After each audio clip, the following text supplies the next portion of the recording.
Bonjour à toute la communauté, on se retrouve donc aujourd'hui pour une nouvelle vidéo faisant partie de notre série de vidéos sur la cybersécurité et le reverse engineering. Dans cette vidéo, nous allons donc simplement poursuivre les notions abordées dans notre précédente vidéo, à savoir introduire les notions fondamentales à comprendre en assembleur pour pouvoir mieux s'en sortir dans les opérations de reverse. Avant de commencer, je vous invite comme d'habitude à vous abonner à la chaîne d'Arcadia Cybersec, revisionner nos vidéos précédentes pour pouvoir être à jour par rapport à tout ce qui a été dit et sur ce qui suivra. Si ceci est fait, je vais donc rapidement me rendre dans mon éditeur de texte et nous allons commencer.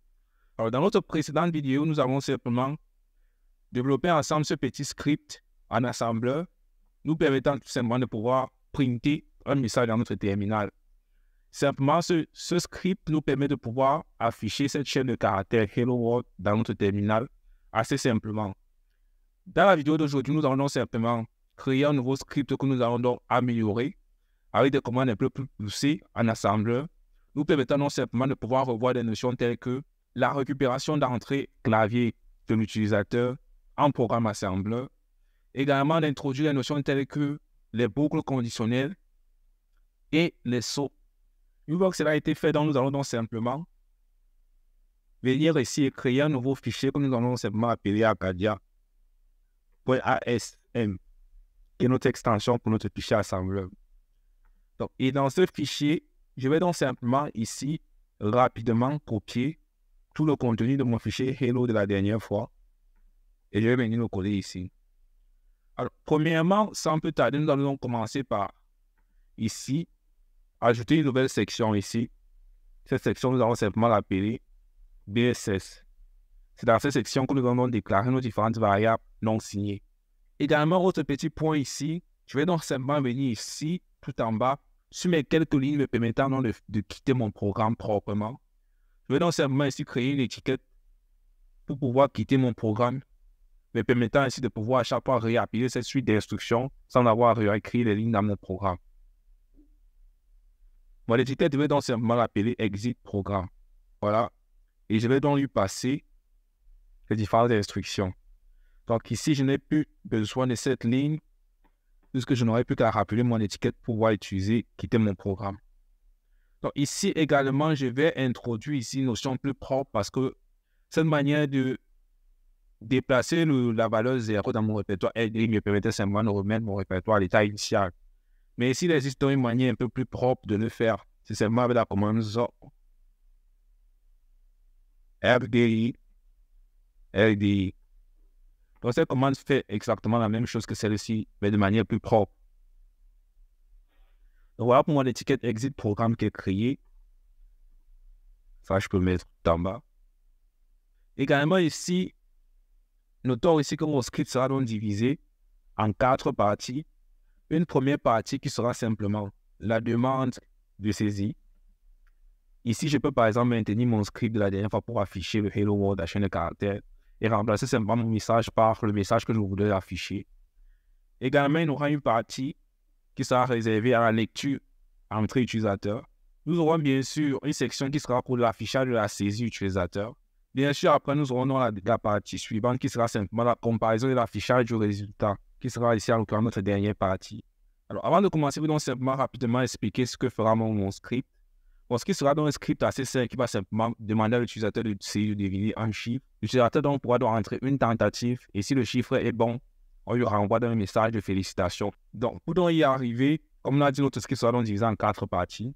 Nous allons introduire donc ici l'utilisation des notions de constantes que nous avons introduites la dernière fois, mais que nous n'avons pas beaucoup utilisées. Ici, nous allons utiliser beaucoup de constantes dans notre nouveau script. Donc, d'ailleurs, ici, on va créer une section que nous allons appeler constante, uniquement réservée aux constantes. Comme tout développement, nous allons donc simplement commencer ici par déclarer nos différentes variables et constantes. Donc, ici, comme variable, nous aurons ici, premièrement, une variable que nous allons appeler message equals.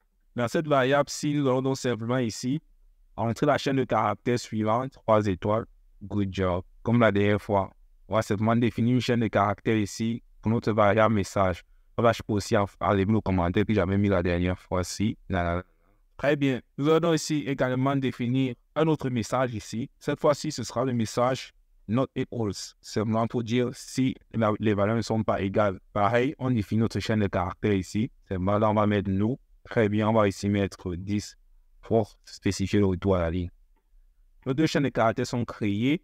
Maintenant, ce que nous allons donc faire, c'est définir ici aussi également deux constantes. Ici, la première constante sera la longueur du message equals.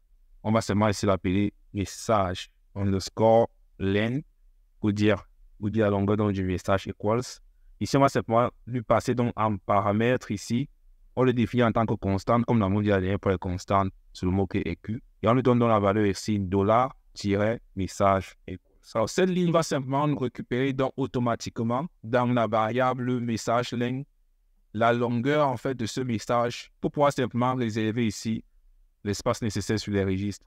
Je vais également créer une constante ici qui va aussi récupérer la longueur de chaîne de caractères qui sera donc contenue dans message not equals. Aussi, je vais donc l'appeler message et bien sûr, je vais augmenter le not equals. Et ici, je vais donc lui passer également en valeur $ moins longueur de message not equals. Voilà, donc comme ça, il va me récupérer aussi également automatiquement la valeur, la longueur de la chaîne de caractères. C'est pour pouvoir réserver l'espace sur le registre RSI pour l'affichage. Également, je vais définir aussi ici pour la valeur RDI, vu qu'on lui a passé ici 1, plutôt que de l'afficher comme ça, je vais l'afficher aussi ici avec une constante. Une constante que je vais simplement appeler std out, puisqu'il s'agit de l'affichage, en fait de l'écriture dans mon terminal. Donc, je vais lui passer dans la valeur, puisque c'est une constante, je passe la valeur 1. Et ici, je viens simplement, là, je remplace par std out. Eh bien, et ici, vu que là, je vais afficher mon message me demandant à l'utilisateur donc de pouvoir commencer, en fait, donnant l'instruction à l'utilisateur de ce qu'il doit faire. Je dois donc aussi ici créer ma variable message. Ici, simplement, je déclare aussi comme en haut. Là, je vais passer seulement une chaîne de caractères. Ici, ce sera simplement, dans quelques points, devine N1. Très bien, je vais aussi également ici passer 10 pour le retour à la ligne. Bien sûr, ici, comme tous les autres, je vais donc créer aussi une constante qui va donc récupérer la longueur de la chaîne de caractères de message. Pareil, qui on va simplement l'appeler message len. Et on lui passe comme valeur ici $ moins message. Très bien pour la valeur de message. Et je vais donc simplement descendre ici dans mon registre RDX. Là, à la place de définir manuellement les caractères, je vais simplement passer ici la longueur de la chaîne de caractères de message, qui est simplement message len, que je le définis ici. Ça, j'enregistre. Voilà, cette partie est faite. Donc ici, je vais simplement passer la longueur de ma chaîne message ici, c'est bon. Et je fais mon appel système. Là, c'est fini pour mon affichage ici. Donc, c'est bon, c'est fait. Bon, je vais simplement venir ici rapidement faire la sélection qui va me permettre de récupérer l'entrée utilisateur au clavier. Donc, je vais copier-coller ici. Ici, simplement pour S6 write C, je vais simplement ici appeler mon appel système qui va s'appeler 6 read. Et simplement ici, je vais lui passer comme valeur 0, comme c'est défini dans la documentation.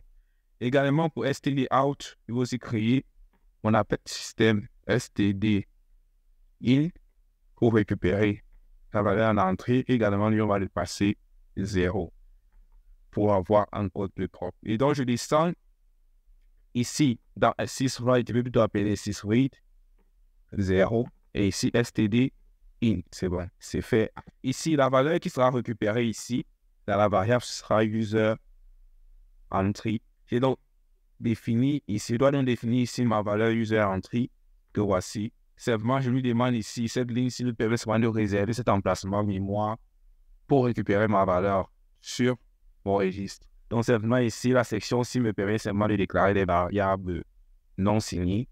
Je vous invite à regarder ce que c'est qu'une variable non signée sur la documentation sur Internet. Donc ici, on va poursuivre dans ma fonction pour afficher donc la valeur saisie. Ici, je fais encore un copier-coller rapidement ici. Puisque c'est l'affichage, cette fois-ci, ce sera du syst write. Et sûr, ici, std out. Et ici, la valeur qu'on va afficher, c'est bien user entry. Et ici, la longueur du message, c'est user entry len. Donc, je vais venir ici, simplement remplacer le message ici par user entry len. Et pareil, ici, je vais aussi remplacer par user entry len. Très bien. Une fois que c'est fait, également, on fait mon appel système pour pouvoir exécuter mes fonctions. Et c'est bon. On va donc passer ici à la section comparer et afficher. Alors ici, premièrement, je vais créer une étiquette que je vais appeler equals, qui sera simplement la fonction qui sera simplement la fonction qui sera amenée à contenir mes instructions à exécuter dans le cas où la comparaison sera égale. Et je vais également ici en bas créer une étiquette qui va appeler, je vais l'appeler not equals.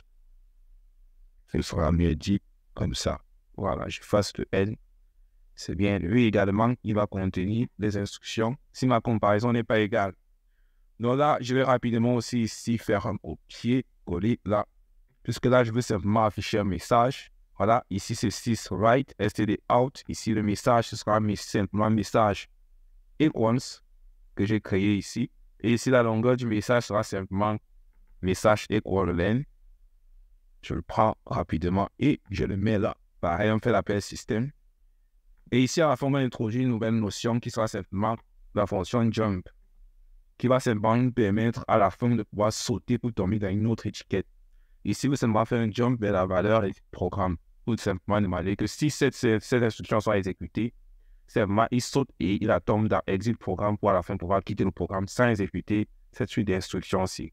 Très bien, je vais également copier tout ceci et venir le coller là. La not equals. Ici, je vais également simplement passer sys_write, très bien, std out. Ici, ce sera message not equals pour afficher le message. Et ici, la longueur, ce sera, et je vais passer ça ici. Très bien, c'est score pareil à la fin. Il faut faire un jump vers exit. Alors, maintenant, il s'agit pour nous de créer donc notre comparaison. Je vais donc créer une variable que je vais appeler N1, 2 points. Le mot-clé DQ pour signaler que c'est simplement un chiffre et je vais lui passer 8. Très bien, ma variable est donc déclarée, N1 est déclarée là. Je vais donc descendre tout en bas ici. Qu'est-ce que je vais donc faire? Je vais simplement faire un move dans le registre RAX de la valeur ASCII de N1. Donc, pour dire ça, je vais simplement appeler instruction QWORD. Et ici, je vais donc le passer en paramètre N1. Très bien, donc je vais simplement ici envoyer la valeur ASCII de N1 dans le registre RAX. Ensuite, pareil, je vais faire un move. Ici, je vais donc appeler la commande compare CMP, comparer la valeur RAX avec la valeur dans le registre RBX. Très bien. Si les deux valeurs sont égales, je vais faire ici qui veut dire jump if equals. Ça, c'est en fait une valeur conditionnelle qui me permet de dire. Je vais donc faire un jump tel qu'ici vers l'étiquette seulement si le résultat de la comparaison précédente est égal. C'est-à-dire si RAX. Si le contenu du registre RAX est égal au contenu du registre RAB, on va donc faire un jump vers equals, tout simplement. Et sinon, jump if not equals vers not equals, tout simplement. Voilà donc la partie pour ma comparaison et l'affichage du résultat. Donc, si c'est égal, on vient ici, on affiche le message equals. Sinon, on vient plus bas et on affiche celui-ci et à la fin, on quitte. Alors ici, la comparaison se fait avec le registre RPX. Je vais donc, premièrement, stocker dans la contenu de mon user entry dans mon registre RBX. Sinon, la comparaison ne pourra pas se faire. Je reviens ici en haut de ma lecture. Je vais donc créer ici ma conversion ASCII. Donc ici, je vais simplement lui demander de faire un lien XY,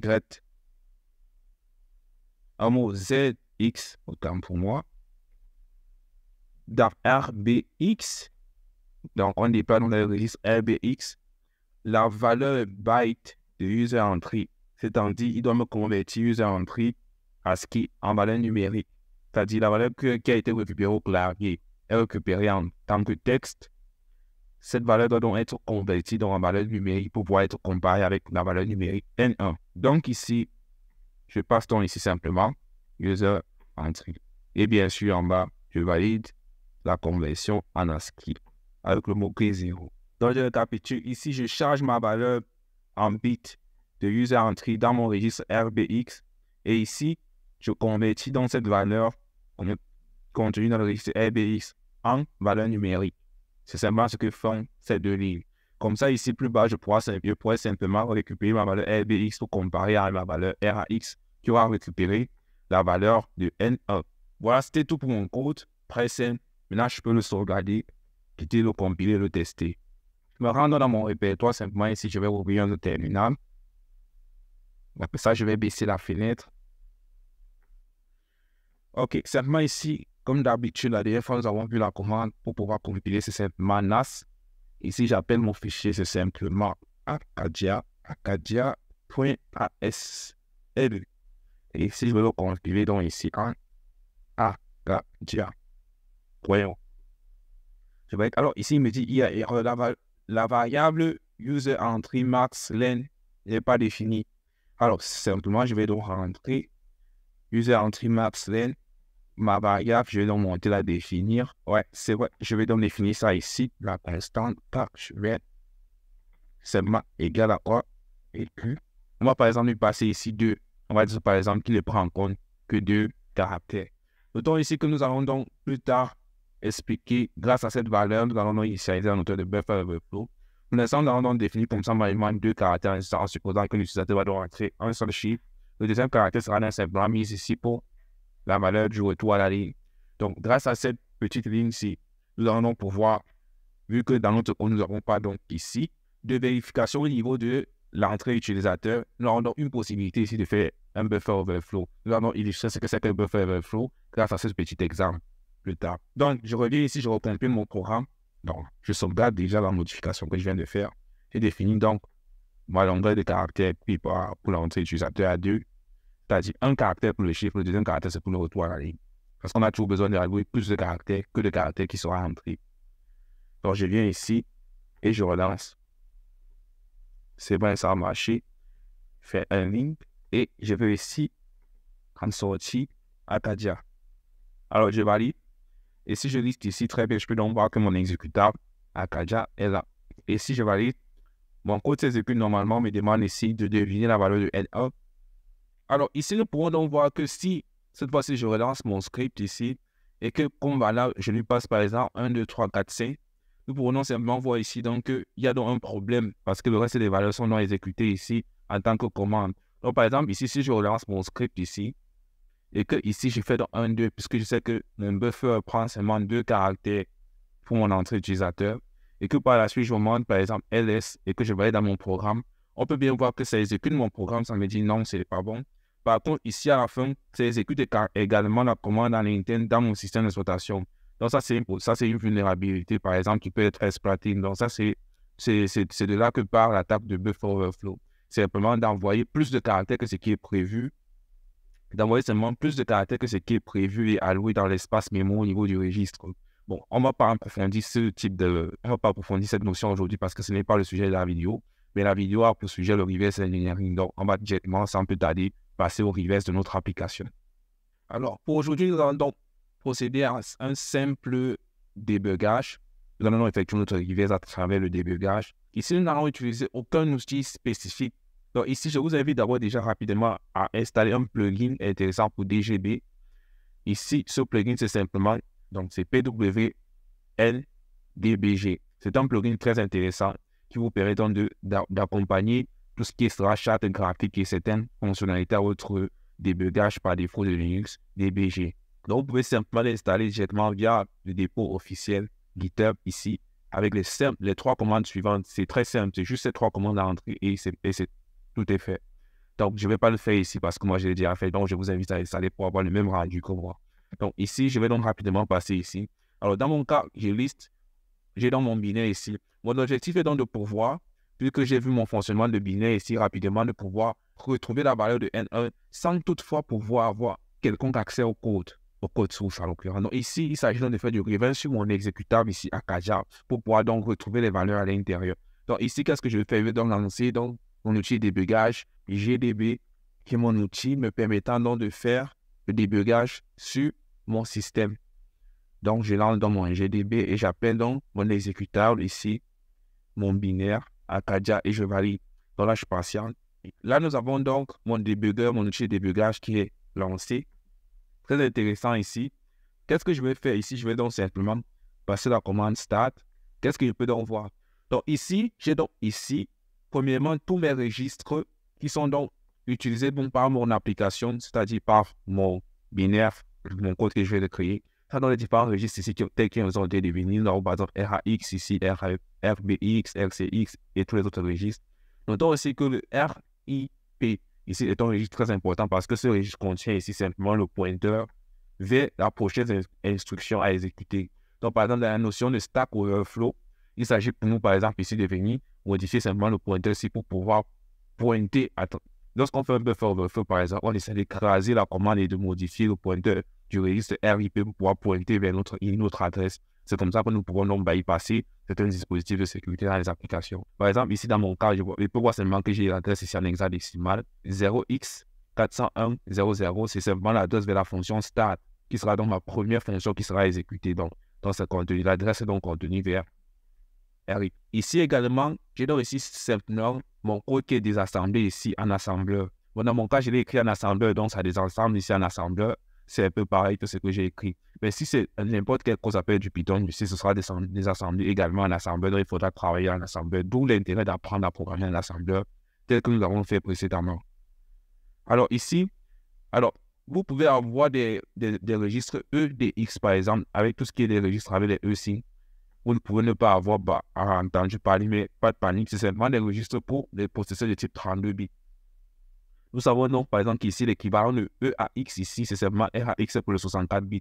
Nous étant sur un processeur 64 bits, et le processeur 64 bits étant lui-même composé de processeurs 32 bits, donc ne soyez pas surpris de souvent avoir affaire à des registres du processeur 32 bits. Donc, notons simplement que le RAX ici, c'est son équivalent ici en 32 bits. Donc, le RAX, c'est simplement 2 fois le EAX. Donc, c'est EAX par 2 donne donc RAX qui est sur 64 bits. C'est seulement le principe, il faut seulement retenir. Partout qu'il y a E, vous remplacez par R pour passer sur 64 bits. Ça, c'est simple. Donc, ici, nous avons donc une première visibilité sur notre code source de notre application. Donc, c'est ici que, par exemple, le registre EAX va prendre 1, EDI va prendre 1, ici, RSI va prendre la valeur de message. On ne sait pas ce qui est contenu dans le message. Pas de problème. Nous, notre objectif, c'est de pouvoir donc retrouver le code secret qui est caché donc, dans notre application, le N1, pour pouvoir donc valider. Ici, on a vu, par exemple, qu'il nous fallait deviner le bon chiffre. Donc, nous, pour deviner, on va donc passer par du reverse. Donc, ici, on va simplement passer LI pour demander à notre débugger d'exécuter la commande suivante.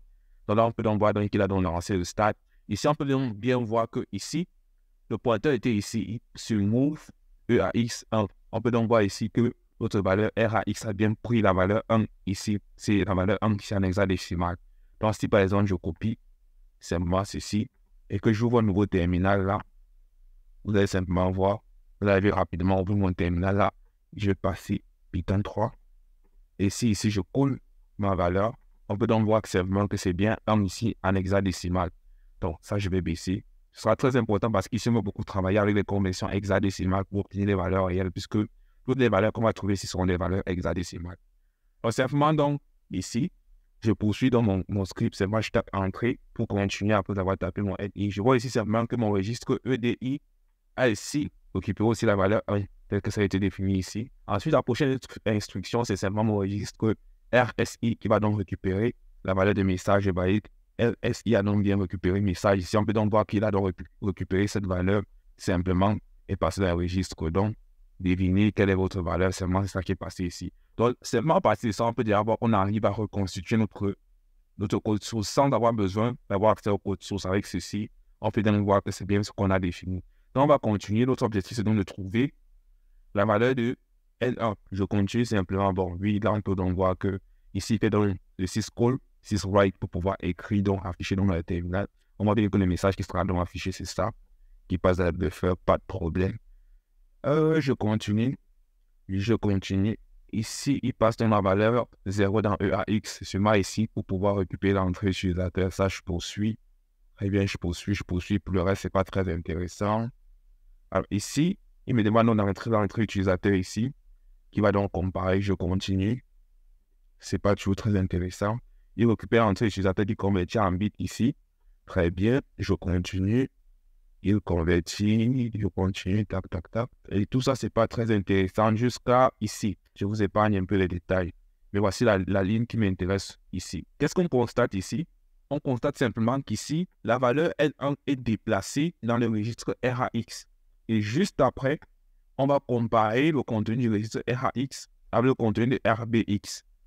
Alors, nous ici, on se rend compte qu'après, il y a un jump si égal et il y a un jump si non. Donc, nous, déjà ici, ce qu'on va donc faire, c'est qu'on va essayer de trouver, de récupérer la valeur qui sera donc passée dans RAX lors de cette instruction-ci. On continue. tac, ici, on voit que RAX a récupéré 2. Ici, on est dans une bonne ligne. RAX récupère donc la valeur plus haute de PTD, de PTRN1. Donc, si là, je valide, alors qu'est-ce que je remarque ici? C'est que le registre RAX ici a changé, ça a été modifié. C'est devenu 5. Ici, on peut donc comprendre quoi? C'est que ça a seulement récupéré la valeur qui est ici dedans. Alors, si moi, je reviens donc rapidement dans mon Python ici et que j'entre la valeur, je peux donc comprendre très bien ici que ma valeur de N1, c'est 5. Donc, ici, on compare simplement RAX, ici 5, avec la valeur que j'aurais trouvée ici. Ici, c'est égal, on va passer. Donc, déjà, ici, on peut comprendre que je viens donc ici de récupérer la valeur N1 cachée dans mon code sans avoir le code source. Donc, on peut donc, si je reviens ici pour vérifier, on peut donc très bien voir ici que mon code, c'est bel et bien 5. Alors, ce qu'on va donc faire ici, pour pouvoir un peu modifier, cette valeur, ça peut être n'importe quoi. Ça peut être une application, par exemple, ici, avec N1 qui est, par exemple, un mot de passe. Donc, dans mon cas, par exemple, ici, je vais, par exemple, mettre 2, 3, 4, 5. Ça peut être un mot de passe N1 ici. Ça peut être toute autre valeur. Donc, ici, par exemple, je définis que la longueur, ce sera 6. Voilà, ça, j'enregistre et on va retester pour voir si, effectivement, on devine la bonne valeur à travers via le débugage. Donc là, j'enregistre mon script. Je viens donc tout simplement ici. Je vais quitter. Je nettoie mon terminal. Hop. Et je recompile mon programme. Donc ici, je recompile mon programme. Je vais faire la liaison. LD. Je valide. Et là, je relance mon débugger. GDB Avaja. Alors, pareil. Start pour commencer.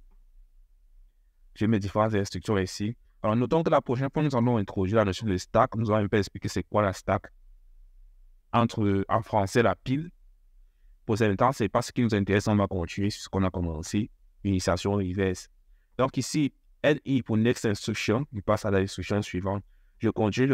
Vous connaissez le principe de alors maintenant. Donc, on va directement aller à ce qui nous intéresse. On continue.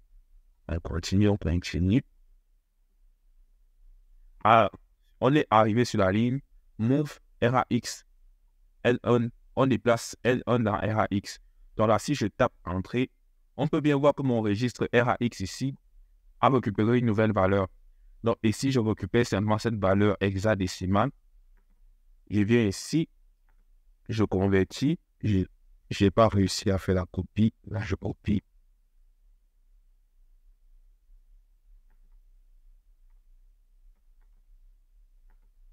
Je colle ma valeur. On peut bien voir ici simplement que c'est bien ma valeur 1, 2, 3, 4, 5 qui est ici dans L1 que j'ai récupéré. Alors donc voilà déjà pour un petit exemple de ce qu'on peut faire avec du reverse. On peut bien voir que sans toutefois avoir la possibilité d'avoir accès directement au code source, on peut récupérer des informations, influencer le code, voire modifier ou contourner les différentes pistes de sécurité. C'est simplement ce qu'on fait lorsqu'on fait du craquage de logiciels. Donc voilà, c'était tout pour cette vidéo qui est plus ou moins longue. Je vous remercie d'avoir suivi la vidéo jusqu'à la fin. On se retrouvera donc prochainement dans les prochaines vidéos pour expliquer certaines notions plus avancées sur le reverse. Pour tous les autres, je vous dis donc de liker la vidéo et de nous laisser des commentaires sur la vidéo en question. Et je vous dis donc ciao et à la prochaine vidéo.